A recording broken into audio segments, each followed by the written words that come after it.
ఇటు కాంగ్రెస్లో బుజ్జగింపుల పర్వం కొనసాగుతోంది. జూబ్లీహిల్స్ ఉప ఎన్నికల్లో టికెట్ దక్కకపోవడంతో పలువురు అసంతృప్తి చెందారు. ఏఐసీసీ వ్యవహారాల ఇన్ఛార్జి మీనాక్షి నటరాజన్, మంత్రులు పొన్నం, వివేక్, అలకపురి నేతలను బుజ్జగిస్తున్నారు. ఇప్పటికే అంజన్ కుమార్ యాదవ్, కార్పొరేటర్ సీఎన్ రెడ్డి ఇంటికి వెళ్లి బుజ్జగించారు. ఇతర నేతలతో సైతం టచ్లోకి వెళుతున్నారు. మంచి అవకాశాలుంటాయని వారికి హామీ ఇస్తున్నారు. ఉప ఎన్నికల్లో గెలిపే లక్ష్యంగా అందరూ కలిసికట్టుగా పనిచేయాలని చెప్పారు. పూర్తి రడిచేందుకు ఫీల్డ్లో మా కరెస్పాండెంట్ అజీం సిద్ధున్నారు. అజీం, మొత్తానికి జూబ్లీహిల్స్ ఉప ఎన్నిక అన్ని పార్టీలకు చాలా ప్రతిష్టాత్మకంగా మారిపోయింది. ఎలాంటి వ్యూహాలతో కాంగ్రెస్ వెళ్లబోతోంది? ప్రచారానికి సంబంధించి ఎలాంటి వ్యూహాలు రచిస్తున్నారు? ఇక సమయం చాలా తక్కువగా ఉంది కాబట్టి ఇప్పటికే ఆ టికెట్ ఆశావాహులు కూడా చాలా అసంతృప్తిగా ఉన్నారు. వాళ్ళని ఎలా బుజ్జగించుతున్నారు?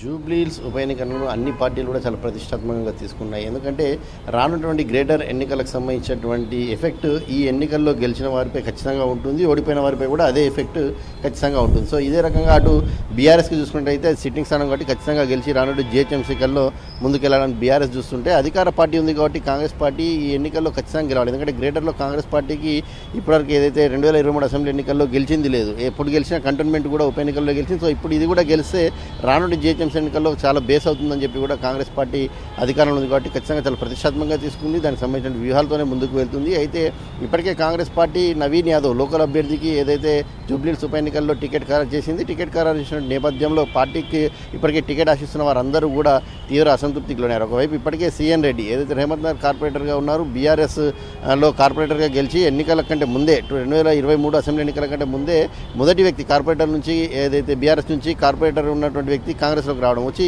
పని చేసుకున్నాడు. ఖచ్చితంగా టికెట్ వస్తుందని చెప్పి తీవ్రంగా ఆశించాడు. సో అతను కూడా చాలా అసంతృప్తికి లోనయ్యాడు. ఇక మాజీ ఎంపీ అంజన్ కుమార్ యాదవ్ సైతం 2 సార్లు నేను ఎంపీగా పనిచేసినటువంటి పార్లమెంట్ పరిధిలోకి జూబ్లీహిల్స్ వస్తుంది, అక్కడ అనేక అభివృద్ధి కార్యక్రమాలు చేశాను, పైగా పార్టీ కష్టకాలంలో ఉన్నప్పుడు ప్రతిపక్షంలో ఉన్నప్పుడు కూడా నగరాధ్యక్షుడిగా చేశాను, పార్టీని కాపాడుకు సిటీలో వచ్చాను, అనేక మంది సీనియర్ నాయకులు పార్టీని వీడి వెళ్ళిపోయినా నేను పార్టీని వీడి వెళ్ళిపోలేదు, పార్టీలోనే కొనసాగాను కాబట్టి ఖచ్చితంగా తనకే టికెట్ ఇవ్వాలి, మంత్రి పదవి ఇవ్వాలని చెప్పి కూడా ఏదైతే తను ఆశించారో దానికి సంబంధించినటువంటి డైరెక్ట్ స్టేట్మెంట్సే తను ఇవ్వడం కూడా జరిగింది. ఇక దీంతోపాటు మరికొంతమంది కూడా టికెట్ కోసం ప్రయత్నం చేశారు. బొంతు రామ్మోహన్ టికెట్ కోసం ప్రయత్నం చేశారు, కానీ నేను టికెట్ పోటీ రేస్లో, నేను జూబ్లీహిల్స్ ఉప ఎన్నికల రేస్లో లేను, నేను తప్పుకుంటున్నాను, పార్టీ ఎవరికి టికెట్ ఇచ్చినా వారి కోసం నేను కష్టపడి పనిచేస్తానని చెప్పి ఒక ప్రకటన కూడా బొంతు రామ్మోహన్ ఇవ్వడం జరిగింది. ఇక మురళీ గౌడ్ కూడా ఏదైతే 2014లో బీఆర్ఎస్ పార్టీ నుంచి ఎమ్మెల్యేగా పోటీ చేశారు, కార్పొరేటర్, తన తనయుడు కూడా కార్పొరేటర్గా పనిచేశాడు. సో తను కూడా టికెట్ కోసం తీవ్ర స్థాయిలోనే ప్రయత్నాలు చేశారు. సో వీరందరూ అలకపోనారు. సో దీంతో అంటే ముఖ్యంగా అంజన్ కుమార్ యాదవ్ ఈరోజు పొద్దున అంజన్ కుమార్ యాదవ్ ఇంటికి AICC general secretary Meenakshi Natarajan, Vishnunath AICC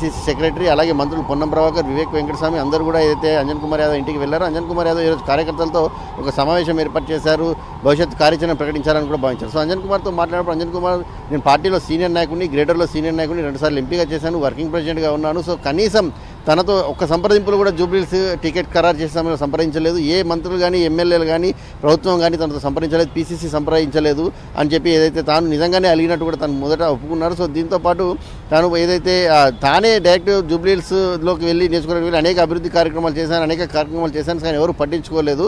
so పార్టీలో ఇంత సీనియర్ నాయకులకే రెస్పెక్ట్ లేకపోతే ఎలా అని చెప్పి ఏదైతే అంజన్ కుమార్ యాదవ్ పొద్దున ఏదైతే ఉన్నాడో కొంత అలకబోనారు. సో బుజ్జగించే ప్రయత్నం అయితే కాంగ్రెస్ పార్టీ చేసి తనతో మాట్లాడించే ప్రయత్నం కూడా చేసింది. పార్టీలోనే పనిచేస్తాను, పార్టీ లైన్లోనే ఉంటాను, రాహుల్ గాంధీ పీఎం అయ్యేంత వరకు తను కష్టపడుతూనే ఉంటాను పార్టీ కోసం అని చెప్పి తన స్టాండ్ అయితే మార్చుకోవడం కూడా జరిగింది. సో దీనికి సంబంధించి జూబ్లీహిల్స్ ఉప ఎన్నికల్లో ప్రచారం చేస్తారా అంటే, నేను బీహార్కి వెళ్ళి ప్రచారం చేస్తాను, అక్కడ యాదవ్లు ఎక్కువ సంఖ్యలో ఉన్నారు కాబట్టి అక్కడే ప్రచారం చేస్తాను, అధిష్టానం కూడా నేను అక్కడికే ప్రచారం చేయమని చెప్పిందని చెప్పి కూడా చెప్పారు. ఇక దీంతోపాటు సీఎన్ రెడ్డి ఇంటికి కూడా మంత్రులు పొన్నం, వివేక్, అలాగే ఏసీ సెక్రటరీ విశ్వనాథ్ అందరూ కూడా వెళ్ళి సీఎన్ రెడ్డికి కూడా మంచి యువకుడివి, చాలా భవిష్యత్తు ఉంటుంది, భవిష్యత్తులో మంచి అవకాశాలు పార్టీ మీకు కల్పిస్తుంది, సో ఖచ్చితంగా మీరు పార్టీలోనే కొనసాగాలి, అభ్యర్థి గెలుపు కోసం కొనసాగాలి. ఎందుకంటే రేవంత్ నగర్ డివిజన్ చాలా పెద్ద డివిజన్ జూబ్లీహిల్స్ సంబంధించిన నియోజకవర్గంలో, అందులో 10,000 ఓట్ల మెజారిటీతో సీఎన్ రెడ్డి అక్కడ ఏదైతే కార్పొరేటర్ గెలిచారు. సో మంచి పట్టుంది కాబట్టి ఖచ్చితంగా సీఎన్ రెడ్డి పార్టీ కోసం కష్టపడి పనిచేయాల్సిన అవసరం ఉంటుంది. కానీ సీఎన్ రెడ్డిని కూడా బుజ్జగించి సీఎన్ రెడ్డి పార్టీ కోసమే పనిచేసే విధంగా తనతో కూడా ఒప్పించారు. భవిష్యత్తులో మంచి అవకాశాలు పార్టీ మీకు కల్పిస్తుంది, ప్రభుత్వం మీకు కల్పిస్తుందని చెప్పి కూడా హామీ ఇచ్చారు. ఇక వీరితో పాటు మురళీ గౌడ్, బొంతు రామ్మోహన్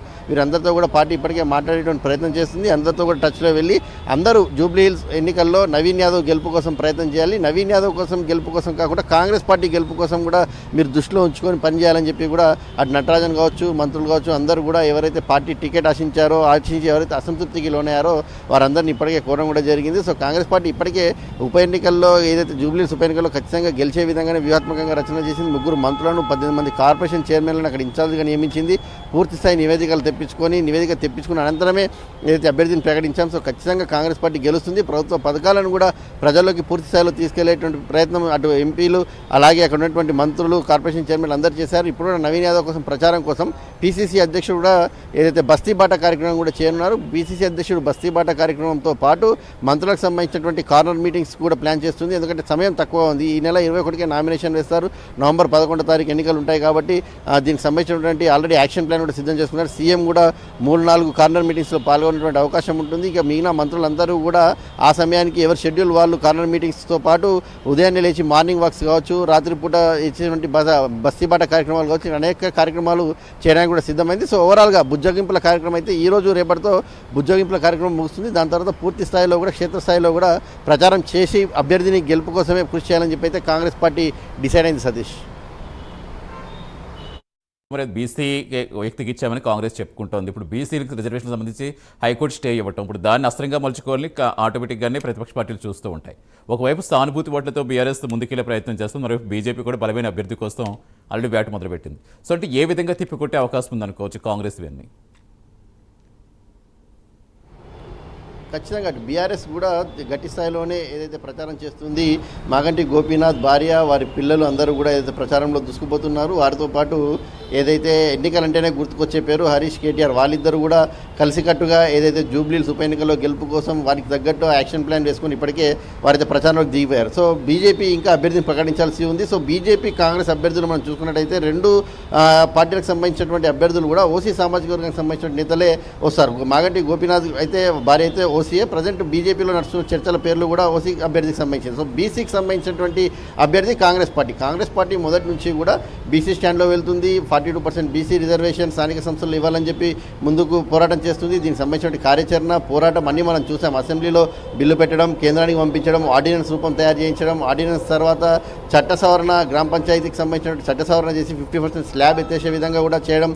సో ఇవన్నిటినీ చేసుకుంటూనే కోర్టుల్లో కూడా సుప్రీంకోర్టు నుంచి కూడా స్టే లేకుండా తీసుకొచ్చింది. అయితే హైకోర్టులో కూడా తాత్కాలికంగా 4 వారాలకు దీనికి సంబంధించినటువంటి మధ్యంతర స్టే కోర్టు ఇచ్చినప్పటికీ కూడా బీసీల పట్ల కాంగ్రెస్ పార్టీకి ఉన్నటువంటి చిత్తశుద్ధిని అయితే పదే కాంగ్రెస్ ప్రభుత్వం చూపిస్తూ వచ్చింది. ఎందుకంటే గత 10 ఏళ్ళు బీఆర్ఎస్ ప్రభుత్వంలో ఉన్నప్పుడు బీసీల పక్షాన ఎప్పుడూ కూడా ఒక సర్వే చేయించాలి, ఒక స్టాటికల్ సర్వే చేయించాలి, పూర్తి స్థాయిలో జనాభా ప్రాతిపదికన ఏదైతే ఎవరెంతో వారికి ఎంత ఇవ్వాలని చెప్పి బీఆర్ఎస్ ఎక్కడ ఆలోచించలేదు. ఒకవైపు బీజేపీ కేంద్రంలో ఉంది, 9th షెడ్యూల్ చేర్చే అవకాశం ఉంది. కేవలం ఒకటే రోజులో 42% బీసీ రిజర్వేషన్ అమలు స్థానిక సంస్థలకు వెళ్ళేటువంటి అవకాశం ఉంటుంది.